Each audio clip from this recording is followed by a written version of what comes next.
اعوذ باللہ من الشیطان الرجیم بسم اللہ الرحمن الرحیم۔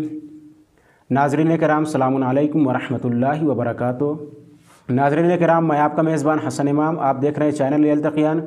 ناظرین کرام، میں آپ کے سامنے کچھ ایسے سوالات لے کر حاضر ہوا ہوں کہ جو آپ کے ذریعے سے ہم تک پہنچے ہیں، اور ان سوالات کے جوابات دینے کے لیے ہمارے ساتھ موجود ہیں حجت الاسلام والمسلمین عالی جناب مولانا جناب واجد علی صاحب قبلہ۔ آئیے ہم آپ کو ان سے روبرو کراتے ہیں۔ مولانا صاحب السلام علیکم ورحمۃ اللہ۔ وعلیکم السلام ورحمۃ اللہ وبرکاتہ۔ مولانا صاحب، سب سے پہلا سوال جو ہم سے جناب فیروز صاحب نے کیا ہے کہ ماہ مبارک رمضان اور دوسرے مہینوں میں کیا فرق ہے؟ اعوذ باللہ من الشیطان الرجیم وبہ نستعین وصلی اللہ علی محمد وآلہ الطاہرین۔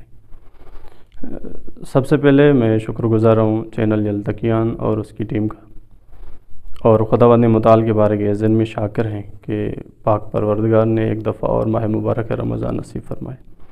دیکھیں، ماہ مبارک رمضان دوسروں مہینوں سے ہمارے پاس کافی روایات ہیں جو بہت سارا فرق رکھتا ہے۔ کہ سب سے پہلے جو ماہ مبارک ایک ضیافت الہی کا مہینہ ہے، جس میں پاک پروردگار اپنے بندوں کو اپنی ضیافت کے دسترخوان پہ بلاتا ہے۔ تو اس میں کوئی فرق نہیں ہے، چاہے گناہ گار ہو، متقی ہو، کوئی بھی ہو، یعنی خدا نے کوئی فرق نہیں رکھا۔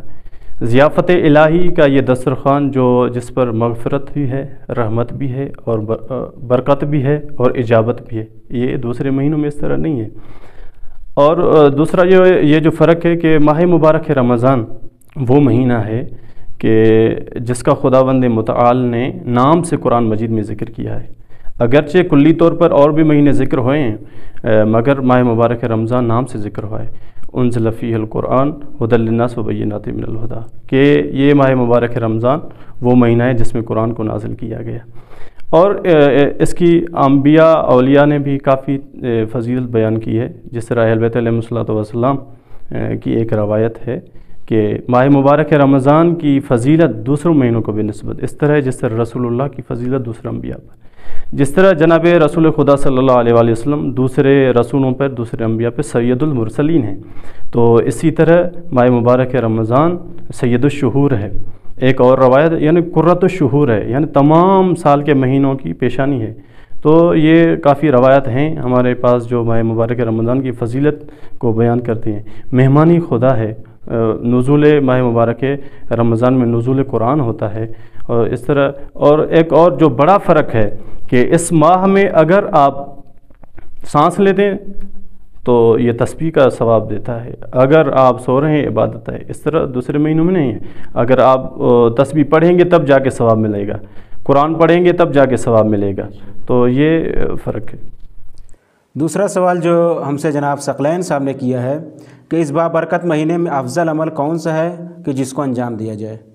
اس ماہ مبارک رمضان میں افضل ترین جو عمل بتائے جا رہے ہیں، ایک روایت آپ کے خدمت میں نقل کرتا چلوں اور سامعین کے میں، کہ جناب رسول خدا صلی اللہ علیہ وآلہ وسلم خطبہ شعبانیہ میں خطبہ دے رہے تھے تو فرمایا ھذا شہر اولہ رحمہ واوسطہ مغفرہ وآخر اجابۃ والعتق من النار، کہ یہ وہ بابرکت مہینہ ہے کہ جس کی ابتدا پاک پروردگار اپنی رحمت سے کرتا ہے، اور اس کا وسط اپنی مغفرت سے، اور اس کی آخر میں خداوند متعال کے اعمال کو قبول کرتا ہے اور جہنم کی آزادی کرواتا ہے۔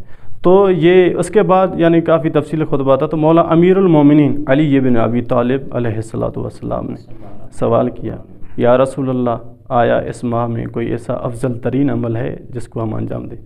تو جناب رسول خدا صلی اللہ علیہ وآلہ وسلم نے فرمایا کہ افضل الاعمال فی ھذا الشہر، افضل الاعمال فی ھذا الشہر الورع عن محارم اللہ تعالی عز وجل، کہ سب سے بہترین اور افضل ترین جو عمل ہے اس ماہ مبارک رمضان میں، اور یعنی محارم الہی سے پرہیز کرنا ہے، کامل پر محارم الہی یعنی وہ چیزیں جو خداوند متعال نے حرام کی ہے، یعنی فرق کرنا ہے ماہ مبارک رمضان میں۔